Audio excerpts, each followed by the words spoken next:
All right, I saw this story run on all over social media and all over X. It was broken by David Austin, Ruben Amorim, and Omar Berrada clash. Oh my God.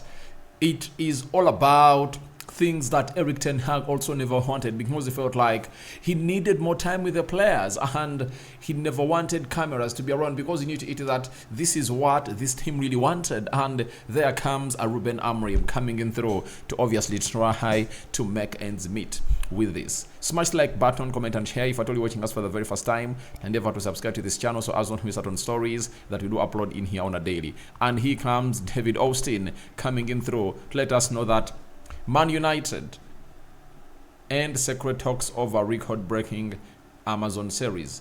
Deal for well in excess of £10 million off after months of dialogue. Ruben Amorim opposed and Man United aligned on final decision. Football, commercial, timing reasons. He added, Omar Berrada expressed support for the Amazon proposal pending feasibility and football department backing. However, Amorim opposed the project, viewing it as an inappropriate distraction for the first team amid ongoing issues. Obviously, I love Amorim for that. This is my manager. He is my manager because Amorim is representing the fans, because these people that you see at the club of Manchester United have been like this. Omar Berrada is representing the interests of the Glazers, because the Glazers are looking in for that £10 million to come in through and save the situation. And Amorim is like, we have to face the reality, you understand, and not hit that we don't need to shoot those Amazon stuff because right now they don't make any sense. And I think he told them, why don't we really waiting, get United back to where it's supposed to be, and what is supposed to be £10 million can even be £50 million. That is it. And I think Omar Berrada was like, please, let's do it because we need money to bring in players, because I know that's what they've always gone ahead to tell other managers, And Amorim was like, no, I'm not buying your idea. That is it.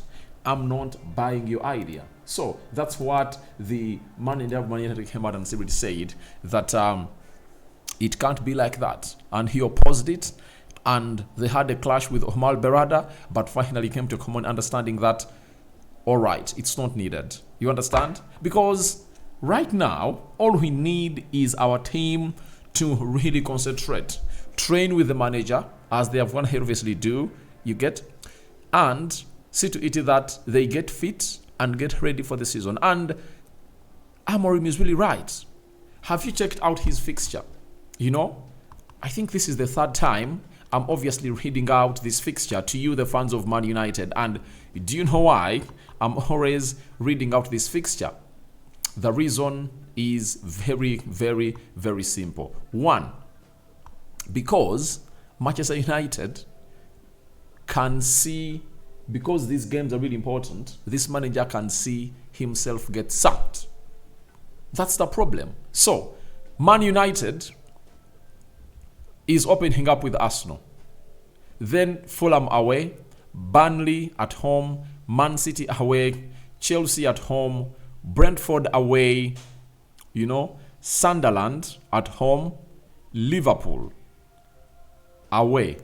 You understand? So, the first 8 games, we have to play Liverpool, we have to play Chelsea, we have to play Man City, and we have to play Arsenal. We have to play the top 4 teams in the league. So, I think the manager is like, you want to fail me. I need to have 100% time with my players, and I'm not allowing that. So, I like this. I like to hear this, because when you see football surpassing business at Manchester United, you are like, all right, my manager is being backed. You understand? And for this, he's like, you're talking about money, but we can get more money if at all you sell players like Marcus Rashford and Alejandro Garnacho, who are not part of this project. For Garnacho, you can get in like £50 million. Rashford, you can fetch in like 40. You are looking at the 10, but we are having close to £100 million there. that we can get and really bluster our summer transfer window to make it elite.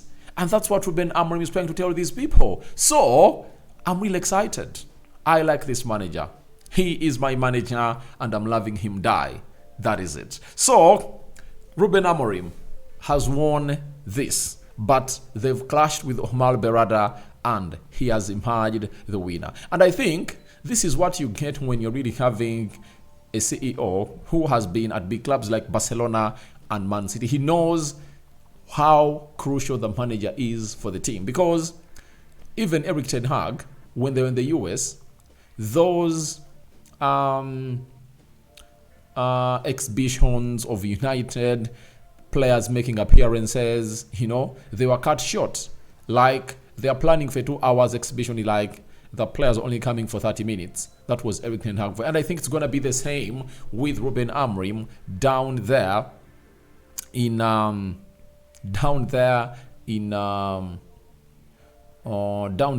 Asia, where United is going to be playing its preseason games from, because I believe that we should look so much onto the footballing department. These players should be getting ample playing time. The manager has already gone ahead to plan his preseason, and how do you come in and really tell him that A, B, C, D? If this was supposed to be included, it was supposed to be, the discussions for this would have gone ahead to be done last season, towards the end of last season. But you bring it now, it won't work. This manager is on pressure. He wants to get results, and these people are like trying to sabotage him. But all in all, I'm gonna hate to love the common ground that has been reached between these two people, and I'm like, all right, that's what a club should be like. Football should surpass all what these people think to be important, because when our team is successful, we will get in money. Money will just flow in, Imagine us being at FIFA Club World Cup right now, winning it, $130 million onto the account of Manchester United. I don't know why the Glazers aren't really looking at it in that angle. I don't know why, but I think that's the best angle for them to be looking at it. That is the best view for this. Now, I thank you, my manager. I really love you for that. So, let's get to Juan Mata and Rashford. He said, I saw his first training session with us. I love him as a kid. I call him the Wonder Kid.